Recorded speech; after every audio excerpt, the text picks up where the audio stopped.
Functional levels.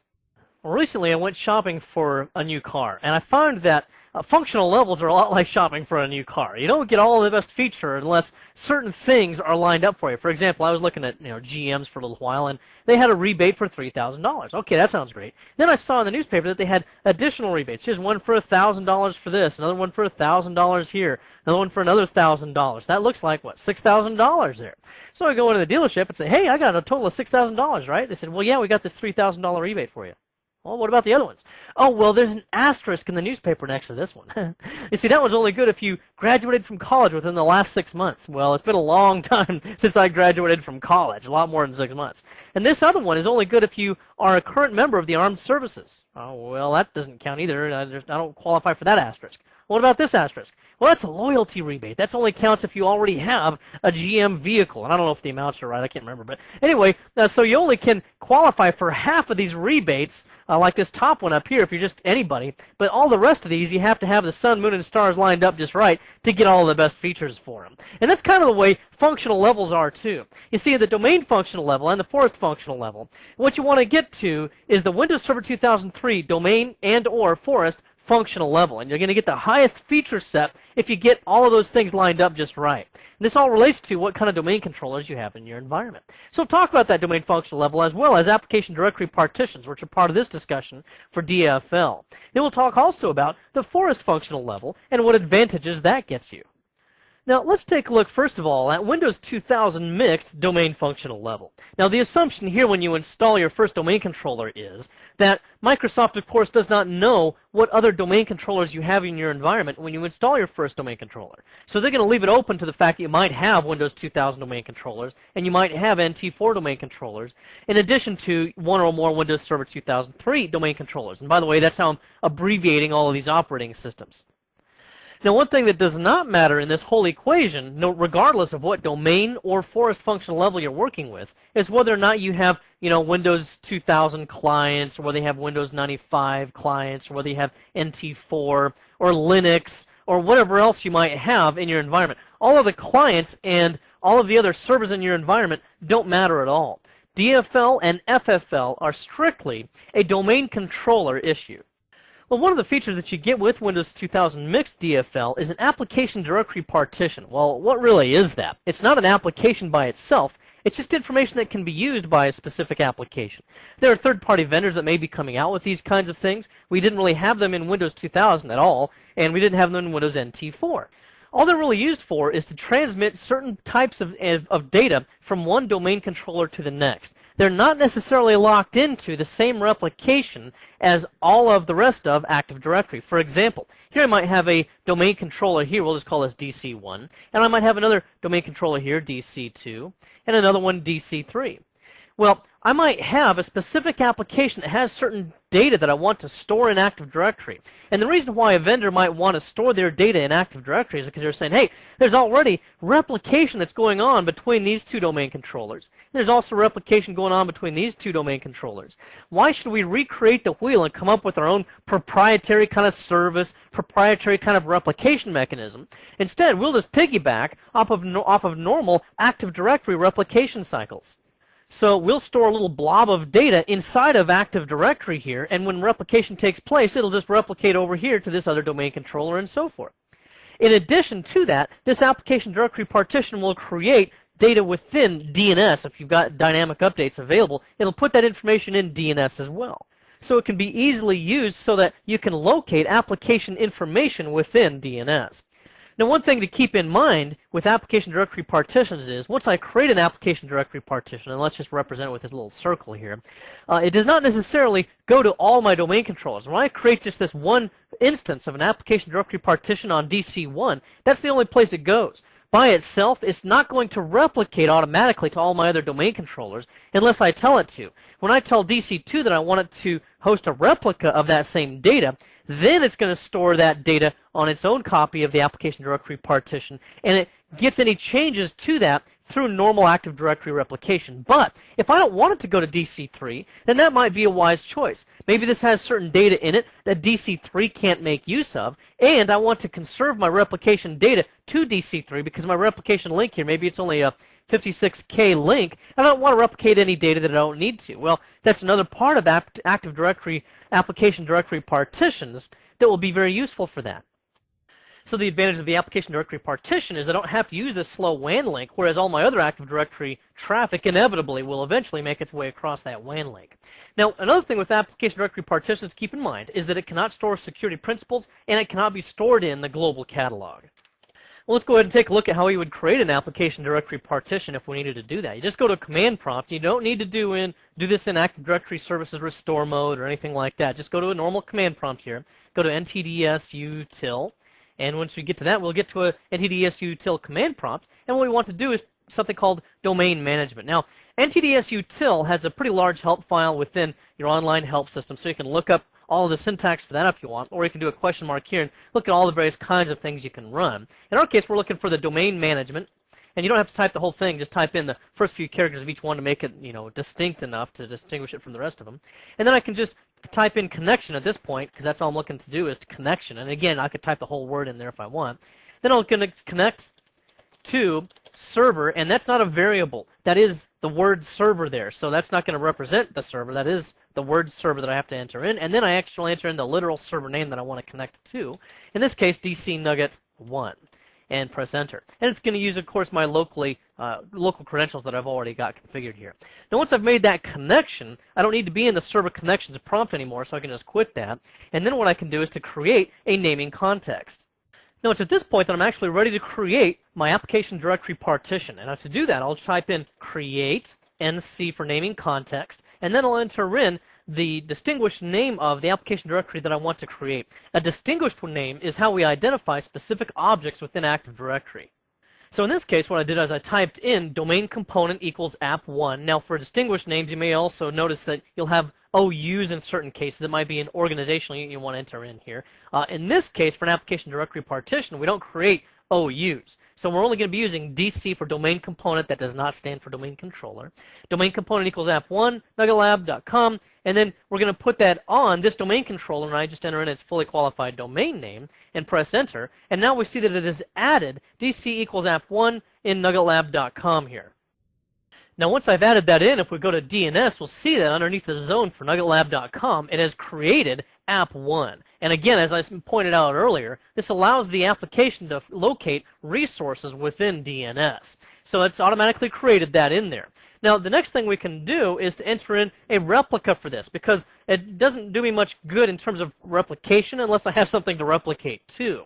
I could just leave it on this one domain controller alone, but that would not give me any redundancy. So what I'd want to do here then is to add a replica. So I'm going to go ahead and create a replica to another domain controller, DC Nugget 2, which is a peer domain controller in the same domain. Before I do that, however, I'm going to go to another command prompt here, and then I'm just going to list for my application directory partitions to make sure that I actually have it, and that it was actually created. So I'll go to ntdsutil again, and I'll do domain management. And I'm going to go ahead this time and make a connection to server DC Nugget 1, that is, DC Nugget 1. And that's once I've done that, I'm going to go ahead and quit out of that and then list for any application directory partitions that I have. And I also have some naming contexts that are also there. The configuration naming context, which is default with Windows Server 2003. Of course, now once these are up here, I guess I better explain what some of these things are. Okay, the configuration naming context is a forest-wide naming context, and it stores information that all of your domain controllers will receive in your entire forest. And it contains information that represents the logical structure of your forest, such as your replication topology. Next one down there is the number 1 here, is your domain naming context, and that has specific information about your own domain. This is also known as the domain partition, and it contains all of the objects stored within the domain. Any objects in the domain naming context or the domain partition can only be replicated to other domain controllers in that same domain. Then we also have the schema here. This is, again, as I mentioned a couple of nuggets ago, is kind of the skeleton for all of the objects within Active Directory, and it defines the various types of attributes that can be assigned to various objects. The schema will also be replicated, this specific naming context will also be replicated to all domain controllers in the entire forest. Then these next two, number 3 and 4 here, domain DNS zones and forest DNS zones, relate to the scope of replication for various DNS zones. I can have them replicate to the entire domain in a specific domain or to the entire forest, and that way I can kind of more granularly control my DNS replication. And then finally, we're confirming that we did get this application naming context here, application directory partition, in app1nuggetlab.com down here at the bottom. So the next thing I'll need to do now if I want to make a replica of this on DC Nugget 2 is I'm going to go ahead and connect to that server. So I'll go to my connections, and then I'm going to go ahead and connect to server DC Nugget 2. I could also enter in the fully qualified domain name, but since the flat name works and I'm lazy, I'm going to just type it in that way.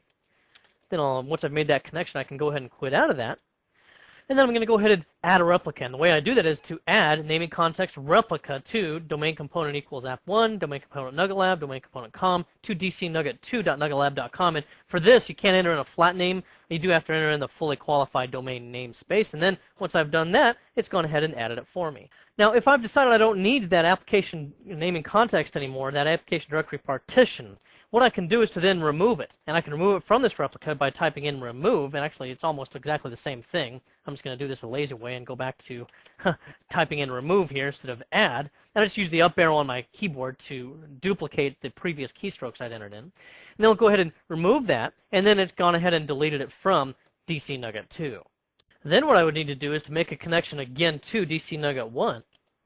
Once I've made that connection, I want to go ahead and delete this as well from DC Nugget 1 if necessary.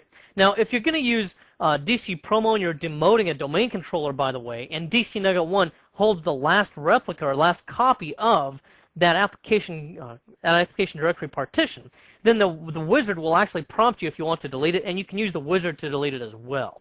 I prefer just to do it manually just so I can know and have it cemented in my head that I've actually deleted it. So I'll just type in that full language you see there, delete naming context, and then all the rest that you see, and then press enter. Whoops, oh, I guess that's right. I don't have to type in the domain on this one. Just enter in the naming context that you want to delete, and press enter, and then it deletes it. This is just telling me at the rest of this verbiage that I need to make sure that replication takes place all the way around my organization to make sure that all the other pertinent domain controllers know that we don't need that application directory partition anymore. Now, just FYI, I've also gone to the Computer Management Console here, and under Event Viewer and Directory Service, you can see information pertinent to the adding or removal of application directory partitions. For example, this last one that we entered in here, this is just the record that I did delete, DC equals app1nuggetlab.com from the forest. And then, let's see, there's another one here as well. This one here is where I deleted it from DC Nugget 2. So all of that stuff is recorded for us in the directory service portion of Event Viewer. Now, before we move off of application directory partitions, let me also just point out that all that stuff I did from the command line using NTDS util, if you do use third parties that use application directory partitions, they may include a script that automatically creates the necessary directory partitions for you, or they may have a GUI that interoperates with NTDS util somehow, all those kinds of things. So you might not have to do it in the bare bones kind of a way that I did.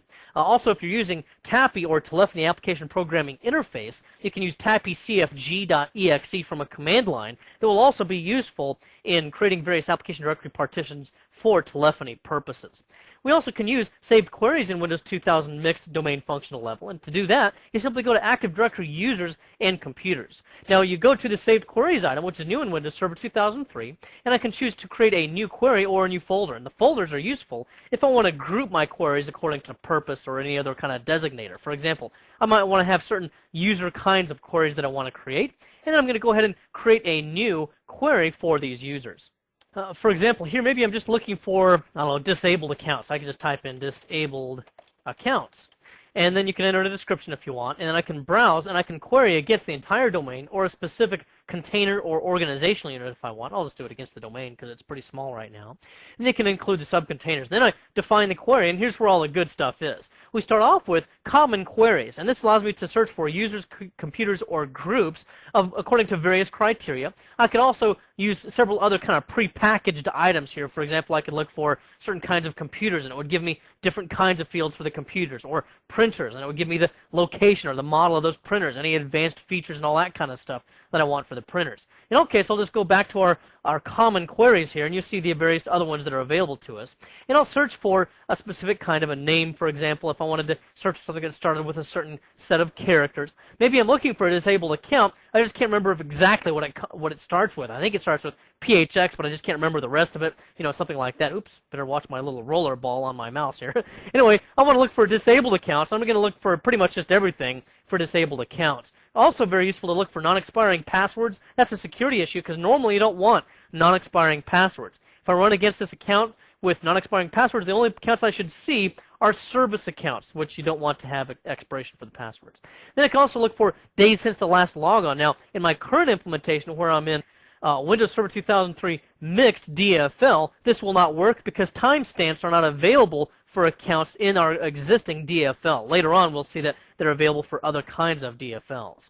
So anyway, I'll go ahead and just click OK here just to show you how this works. And now I see that I've got a couple of accounts that are disabled. First one's guest, which that's usually disabled, and it should remain disabled for most purposes, and that's a security issue there. And then the Kerberos Ticket Granting Ticket account, which has a very long and randomly generated password by the system, and it's used for Kerberos transactions for security purposes.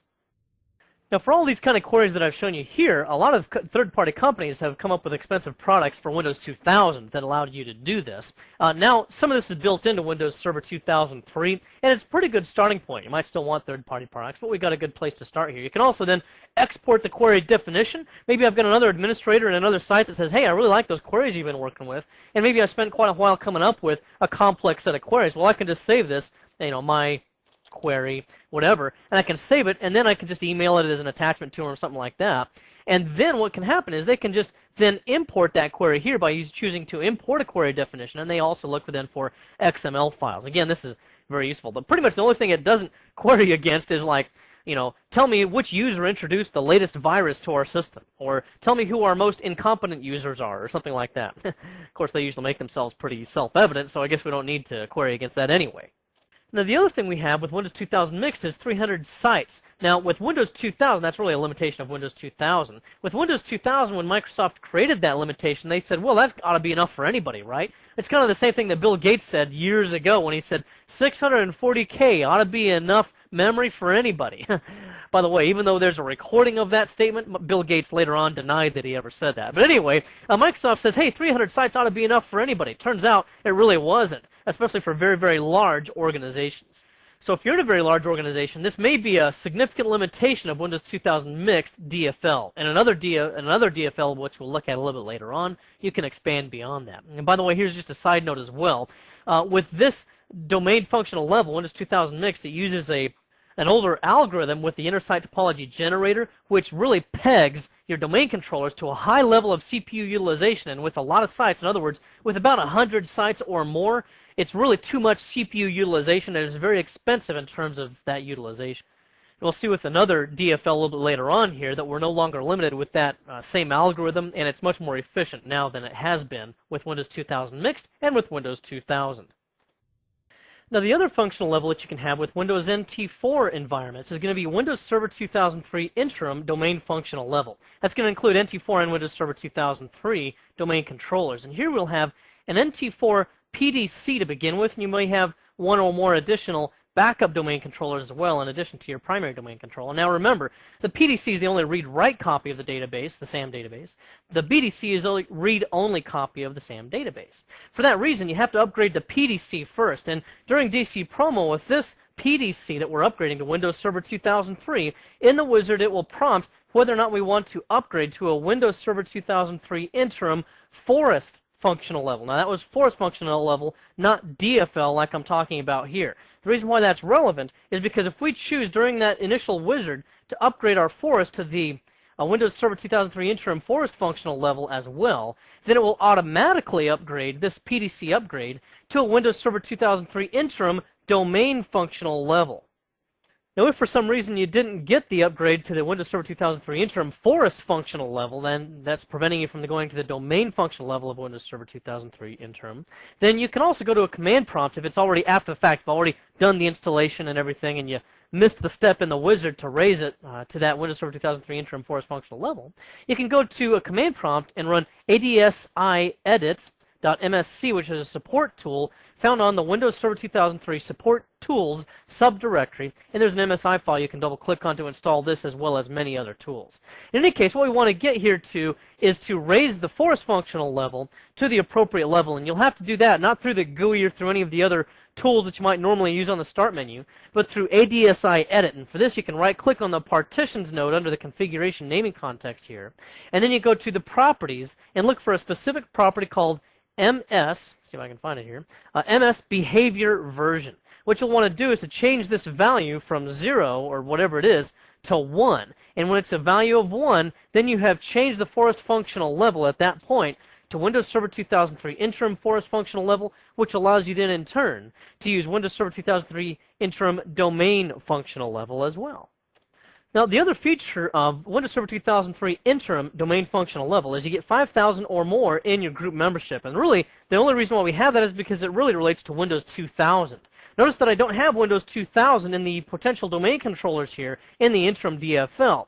Well, if I had Windows 2000, it would limit this to 5,000 because Windows 2000 limited the membership to only 5,000. Windows NT 4.0 and Windows Server 2003 do not have that limitation. Therefore, we were able to have more than 5,000 in the group membership. Well, I took a little break for a while there and paused recording and went out and grilled out some hot dogs and hamburgers for the family. It's July 4th, and so we had some people over and all that. So had some hot dogs and hamburgers and watched a little bit of baseball where the Diamondbacks won. The Arizona Diamondbacks won, which in this year, 2004, is a rare thing. So anyway, at least we were able to have a little fun. I had a couple of adult beverages, and don't worry, I'm still with you. I'm still alert. Now then, where were we? Okay, what we're working on now is the domain functional levels. Now, after we go to Windows Server 2003 native domain functional level, where you'll have Windows 2000 and Windows Server 2003 domain controllers, you're going to get all the features of Windows 2000 Mixed DFL, plus you get all of the following features. The first one is you get universal security groups. Now, that's not new with Windows Server 2003. We also had that in Windows 2000, and that's, of course, why it's going to be available here. Windows NT 4 cannot support universal security groups. So therefore, that's the only reason why we can have it now is when NT4 is not in the domain controller operating system picture. Now, if I go to the Phoenix OU down here, you see that I've created a few groups already. And if I go to the domain itself and right-click and choose Raise Domain Functional Level, let me just point out what I'm in right now. I'm right now in the Windows 2000 Mixed Domain Functional Level, and I have the option to upgrade to Windows 2000 Native, which is our current discussion, or Windows Server 2003 DFL, and I'm just going to close out of that for the time being, and then just demonstrate that if I try to create a new group here, it will not let me create a universal group, and that's because I'm still in that mixed DFL where there's the potential possibility that I might have NT4 domain controllers. So now I'll go ahead and raise this DFL, and again, this will also just show you how to do that. You just right-click on the domain, choose Raise Domain Functional Level, and then just choose whichever level you want to go to. I really don't have any need to go to Windows 2000 Native because I don't have any Windows 2000 domain controllers. DC Nugget 2 is also a Windows Server 2003 domain controller. So I'll choose that option and raise it, and I'm going to get a big warning here saying that I cannot reverse this operation. So if I forgot about the little, Windows 2000 domain controller up there in Sheboygan, Wisconsin, and I forgot that it wasn't upgraded yet, well, once I click OK here, I better send somebody up to Sheboygan to upgrade that domain controller pretty quick. So it tells me that it was done successfully. That's fine. It will replicate that around the network through normal replication, the fact that we're now at the Windows Server 2003 DFL. Now that I've raised that DFL, I could go ahead and right-click here and choose New Group, and this allows me to create a new Universal Security Group. So I'll just enter in, Phoenix Universal, and I can create now a Universal Security Group. Now, if I still had NT4 domain controllers, and I was left in Windows Server 2003 Interim or Windows 2000 Mixed DFL, it would allow me to create a Universal Group, but it would only allow me to create a universal distribution group, which you can use in conjunction with your compatible email programs that can recognize this kind of a distro, which would be something like Exchange, for example, Microsoft Exchange. So I'll create a universal security group, which is now possible, again, under Windows 2000 Native or Windows Server 2003 DFL. Now, the other thing I get with Windows 2000 Native or Windows Server 2003 DFL is full group nesting, and that means that I've got a lot more flexibility with my group nesting. For example, in old NT4 style groups, or domains rather, I would have a a local group, and inside of that local group, I would nest inside of it global groups. And we can still do that here as well, except they're not local groups anymore. They're domain local groups that we have in Windows 2000 and Windows Server 2003. Now, the other thing I could do, which was not possible before, is I could take a global group and nest it inside of another global group. So if I take this Phoenix global group here, and in members I add my generic global group here, I can now add that to this Phoenix global group. So I've nested one global group inside of another. I also have the ability to nest things inside of my Phoenix universal security group here as well. But we'll talk more about group nesting and groups in general in a separate nugget later on. I can also do group conversions. Now that's another handy feature. What if this was a Phoenix global group, and then I just got to look in this and I said, you know what, this would be much better if we could make this a universal group. Well, just make it universal, and there I've got it. What if it was a universal group and I said, whoops, we made a mistake there, or we've changed the way we use this group? It'd be better if it was a domain local group. Well, just choose domain local, click apply, now it's a domain local group. So you see you can kind of switch back and forth between these groups, and you can do these group conversions. Now, another thing I've got now is the ability to do policy-based RAS, and this is not related to group policy objects. That's not what we're talking about here. What we're talking about is in routing and remote access, there are separate policies that you can configure, which have dozens, if not hundreds, of various options involved in them, and I discussed them at length in other CBT nuggets. However, for our current purposes, let me just point out that if I go to a user account, such as my trainer account here, and go over to the Dial-In tab, then I'll see that I have this radio button available to control access through remote access policy. If I had been in Windows 2000 Mixed or Windows Server 2003 Interim DFLs, I would only have these two radio buttons available, allow or deny. This one would not be available. Controlling access through remote access policy gives you an extremely high level of granularity in controlling your remote access through dozens, if not hundreds, of various selectable options through routing and remote access. Now finally, we also get an additional feature called the SID history. The reason why SID history is important is this. Let's say here we've got an NT4 domain controller, and maybe this is cbtnuggets.com. And within this, I've got a user account here, and the user account has a SID. Every security principal, users, groups, computers, will have a security identifier which uniquely identifies them. And when they access resources, such as maybe over here on a file server, I've got some kind of a file share, shared folder or something like that.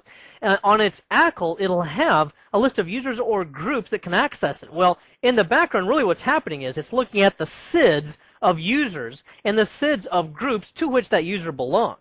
So in NT4, if this person has a SID of S-1-5, and that's what they all start with, and then a dash, some unique number thereafter, then they'll be able to access this folder provided that we've granted access to that user or to a group to which that user belongs.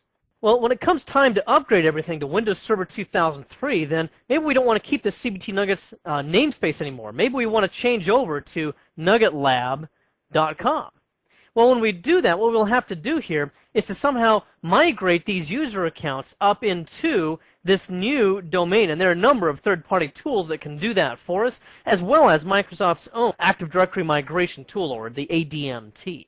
Now, the thing is, once I move that user into this new account, it will move that user up here, and it'll keep the name and all that stuff. And the new versions of ADMT, including other third-party products as well, will also retain this user's group memberships and their passwords that they had from down here as well. So they work very well for migration scenarios. However, once they move up here, they're going to get a new SID at S-1-5-7, 8, 9, whatever. So now this user, who still has the same username and the same password, has a different SID. Well, you can see where this is headed. Now, as soon as this user from this domain tries to access this old file share that they were able to access just yesterday back when they were in NT4, well, now they can't access it because their SID doesn't match anymore. So what happens is, with ADMT as well as these, again, other third-party tools from companies like Fastlane or Alita, or two of the big ones there, Alita especially, then it will retain what we call a SID history, which is an additional attribute in that user object. And now it will have the SID history, so it'll still have S-1-5-123, whatever the rest of that SID was. Now what that gives me the ability to do then is to take this user, and because they still have this old SID, and that's what's read when they attempt to access this file share, they can still access that old NT4 file server, or whatever that file server is. And now if I create a new file server up here that's also in this domain, then I can use this new SID and assign that ACL to this resource. And that way the user can access resources back in the old domain as well as in the new domain. Now, just as a side note as well, this SID history is potentially insecure as well because unscrupulous administrators could potentially use some other account and apply somebody else's old SID to that account and access resources that make it look like they're that user when they're really not. And they might be able to gain access to resources that they're not supposed to. So just be aware of that potential security vulnerability. Now, if you're keeping your eye on the prize, you'll want to eventually get to Windows Server 2003, where, of course, you only have Windows Server 2003 domain controllers, and that gives you everything in Windows 2000 native DFL. Plus, you get up to 3,000 sites, and the reason why we can go to so many more sites right now without even affecting the CPU utilization the way we do with 100 or more sites in Windows 2000 is because the algorithm is different for the ISTG. It's now a spanning tree algorithm, much more efficient, not as intensive on the CPU burdens. We're also going to get a logon timestamp now, so that gives us the ability, if we do something like a search, or if we use third-party utilities, to go into our queries here. And maybe I wanted to create a new query now, and I want to just search for, old user accounts. And I want to search for a query that will say, tell me the people who have logged on in the past 30 days. Or actually, this is going to really mean who have not logged on within the past 30 days. And then it gives me this message, I can't do it. Why not? Because right now, I'm at the wrong version of the forest functional level. And that takes us to an important issue with this. Yes, I am at this Windows Server 2003 DFL, and we'll talk about forest functional level again a little bit more later on. But I still cannot run some of these features unless my forest is also in the proper kind of a state or functional level. So what I'm going to do is jump ahead just a little bit here, and now I'm going to go to Active Directory, Domains and Trusts, and by the way, you can also raise the DFL here within this tool by right-clicking and choosing Raise DFL. But I'm going to raise the forest functional level, and it's the only place to do this, unless you're going to use ADSI Edit, which is kind of the hard way to do it. And I'm going to right-click here, choose Raise Forest Functional Level, and now I'm going to choose to raise it to Windows Server 2003, whereas my current level is Windows 2000 DFL. Again, this is also irreversible, which is what the message tells me here. And now once I've raised it, I'll be able to go back down here and actually to use the logon timestamp again in my queries. So now then the ability to check for old accounts is very useful, especially in organizations where you have a lot of users coming in and out, such as some sales departments, or universities where you might have students that were here 2 years ago and haven't been on campus ever since. Well, you might want to be able to search for those old user accounts. Now if I hit refresh, I don't have any old accounts here, but if I hit refresh and I had any old accounts, they would now pop up, and I don't get that error message that you saw a little while ago. I also have the ability to use the inet org person user password attribute. You see, this inet org person gives me the capability of migrating accounts from other LDAP services. Then I can also use domain controller rename. Got to be careful of that one because in Windows Server 2003 you couldn't do this, where we right-click on the domain, rather than my computer, choose properties, go to computer name, and choose change. And it gives you a big warning there. You got to be careful when you're changing the names of domain controllers because it may make it temporarily unavailable. Why? Because it's going to have to replicate around that change to my other domain controllers, and if I have a large environment with infrequent replication cycles between sites, it might be hours or even days before my other domain controllers know that I've changed the name of this domain controller. So you really only do this if there's been a big boo-boo made in the past, or you're really significantly changing the way you're doing business. You have to rename this domain controller. Then you can go ahead and rename it. I don't have a need to do that, but the capability is there to rename your domain controllers. Now, Authorization Manager gives me fine-grained control, and it's kind of more programmatic. There's not really an interface directly for Authorization Manager, but it's really for applications, so that I can use something like JScript or VBScript or something like that to give very granular, fine-grained control over what you can do within certain applications. Maybe I want one person to be able to run all functions of an application, but I only want another user to be able to perform just a basic query on this application or some other basic function. Well, that's what Authorization Manager can do for us. And then there's constrained delegation as well. What this is useful for is identifying specific services that I want to be able to perform on a specific server. Delegation in general, in this kind of a sense, with computer accounts, allows one computer to perform something on behalf of another computer. Well, I might not want a computer to be able to perform all functions of another computer like we could in Windows Server in Windows 2000. Instead, with constrained delegation, I might say I only want this one server to be able to perform a very specific function, such as launching only one specific service. And for that example, let's go ahead and take a look again at Active Directory users and computers. Now, if I go to a domain controller account, notice that on the delegation tab, they always have trust this computer for delegation to any service. That's because they have to be able to perform Kerberos functionality on behalf of other clients. However, if I go to just a generic computer like this member server, DC Nugget 3, and go to the delegation tab, notice that all these computers, any Windows XP computers or any other one, will not trust this computer for delegation. That's because this is security sensitive.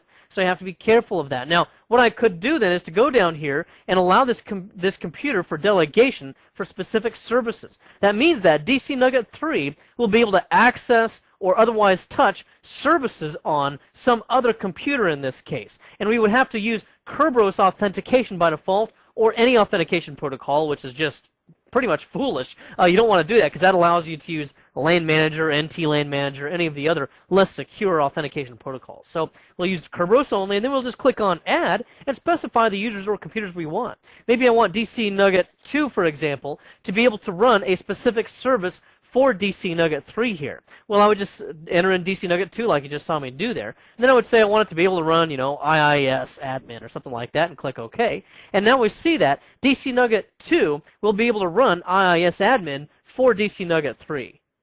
Now also we have the ability, and I'm going to skip this one here, I'll come back to it in a minute. We have the ability to create transitive forest trusts. This means that I have one organization over here, and I have another organization over here that have no relationship to each other whatsoever. And maybe each one of these also has a child domain. Well, now we get the lawyers together and everybody decides that we want to create a merger. Yahoo. Well, so we go ahead and create a merger here and connect these two together. What we can do is create a transitive forest trust. This means that we have a two-way transitive trust between both of these roots or both of these forest domains up here at the top. And because they're transitive, they will have the ability to go all the way up and down each tree. Now this is different than what we had in Windows 2000, where you did not have the capability of doing this. And there was a big problem with that in the way a lot of organizations changed the way they do business and mergers and all that kind of thing. So now what we can do is I can have a user in this domain down here access a resource in this domain, or this domain, or this domain, because the transitive trust works all the way up and down the tree. Now, in order to make that work also, this is another one of those things that only works if you also have Windows Server 2003 Forest functional level. Now, I've already created that transitive forest trust relationship with another domain, and if I right-click here on nuggetlab.com and choose Properties, we see that I've done that with another domain called accusource.local. So we see that accusource.local trusts my domain of nuggetlab.com. Likewise, my domain trusts this incoming trust of accusource.local here. Now, we're going to talk a lot more about trusts in an upcoming Nugget, so just bear with me for the time being, and let me go to the Properties here and go to the Authentication tab, which talks about our current issue of selective authentication here. Because by default, well, actually, with the time you use the wizard to create this trust relationship, it gives you the option to choose a forest-wide authentication or a selective authentication right there in the wizard. You might also choose to create a forest-wide authentication and then back off of that and say, oops, wait a minute, we didn't mean to do that. We want to go to selective authentication instead. And when you do that, what happens then is that you have to specify on each individual server the ability for somebody to authenticate against that server. And then any resources on that server that user will be able to gain access to, provided you grant them access. Now, this is going to be much more useful if I have two totally separate companies. We do need to exchange a lot of resources. We just don't want to potentially exchange everything. So maybe they're not part of the same company. Maybe they just have two companies that work in a strong partnership with one another or something like that. This might be the case with certain kinds of contractors where we use a lot of different subcontractors, for example. On the other hand, if I did have a merger and we're all now one big happy family, except for those people that got laid off in the merger, and now we're going to have a forest-wide authentication instead, and we all trust one another all the way up and down the tree. Now, there are a couple of other tools here called Reader User. These are command line tools, Reader User and Reader Computer, that are probably some of my favorite tools because in the past, whenever you create a new user account, just from some generic script that's not very specific, or from a command line, for example, if I were to do net user add Joe, enter. Okay, the command completed successfully. Well, where did I put that Joe user account? I might have hundreds of organizational units. How do I know where I put Joe? Well, I'll just do what it always does. It puts it into Active Directory users and computers in the users container, and there's Joe right there. Well, what's the problem with that? Why do I care? Because this is just a container and it's not an organizational unit, and as such, I cannot assign a group policy object. Joe might be my brand new user who doesn't know anything about our company, doesn't know how to do anything, and can potentially break a whole bunch of stuff. So I just put him into an unrestricted container, and I might instead rather create an OU under NuggetLab.com here called, Lockdown or the mother of all organizational units or something like that. And on that OU that I create, I'll put the mother of all group policies on there that locks down totally everything, and that way I can be sure that when I create new users or computers, and I don't specify where I want to put them individually in the command line, for example, then it's going to dump them in there and put them in a safe place until I can decide where they need to go. Now, this is important for user accounts, but it's also important for computer accounts, because typically we will join a computer to the domain from that specific workstation, like a Windows XP workstation. You just go to the computer properties, and you join it to the domain there. Well, there's no way in that interface, in the computer properties there, to specify which OU you want it to go to, so it's just going to get dumped into the computers container here. Well, I might not want that either for certain security purposes. So what can I do about all of this? Well, I could go to a command line, and I can say reader, let's start with the users, reader user, and then I'll specify where I want it to go. I want it to go to the OU of Phoenix, and the domain component NuggleLab, domain component com, press enter, redirection was successful. Now if I do another net user, and I've already deleted the Joe account, so I'm just going to recreate it, add, and then I add Joe this time again. Yes, it's going to recreate the Joe account, but notice that it doesn't go into users down here. Joe's nowhere to be found. Instead, if I go to Phoenix, it dumps him into that one, and maybe this is my locked down organizational unit. And you do the exact same thing for reader computer. And I'll just go back to this, and it's reader CMP. Some Microsoft documentation incorrectly types this out as COMP. That's not correct. So it's reader CMP, press enter. Now any computer accounts that I create in an unspecified manner, or that I just joined from the workstation side of things, will also automatically go into the Phoenix OU. Now as for Forest functional levels, when you install your first domain controller, it will be by default in Windows 2000 FFL. That means that it can consider NT4, Windows 2000, or Windows Server 2003 domain controllers. Again, clients are not relative in Forest functional level, just like they weren't relative in DFL. With this, I have the ability to install a domain controller from a backup, and that's what I had the ability to do in a previous Nugget, where I used NT backup to back up the system state, and then I installed the domain controller using DC promo /ADV to restore from that backup, and then I only replicated the changes since that backup across the WAN link. And then we have application directory partition capability, which we looked at earlier. And again, because we have Windows 2000 in the mix, I'm limited to less than or equal to 5,000 in my group membership. Now, when I install Active Directory with Windows NT4 domain controllers involved, again, in the wizard, it'll give me the option to choose the interim Forest functional level. And if I do so with, again, including NT4 and Windows Server 2003 domain controllers, then I get all the features of Windows 2000 plus. I also get linked value replication, and that relates to group membership, where I might have, let's say I've got, 5,000 members in this one group, and then I add one new employee to this group. Well, then when that replicates to another domain controller that also needs to get a record of that new employee, it doesn't add just that one new employee to this group over here. Instead, it adds the entire membership of this 5,000 membership to, and it just rereads the whole thing over on this replication cycle. Well, that's not a very efficient use of our network bandwidth. Now with Windows Server 2003 interim DFL, we have linked value replication, which can note that I only have one new user and just add that one user in the replication cycle so it doesn't have to copy the entire group membership of that entire group. I also have the improved inter-site topology generator, which gives me up to 3,000 sites, and it's much lighter on CPU utilization. And because I don't have Windows 2000 in the mix here, notice that they're missing, since I don't have that, just like I didn't have with Windows Server 2003 interim domain functional level, now I have the capability of using more than 5,000 members in my group membership.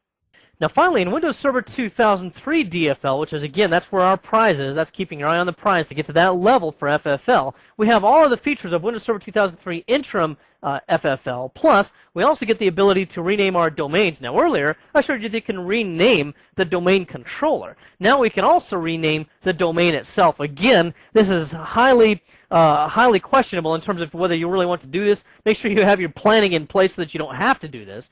But if the name of your company changes and everyone insists that you also change the name of the domains, this might be a case where you'll have to do that.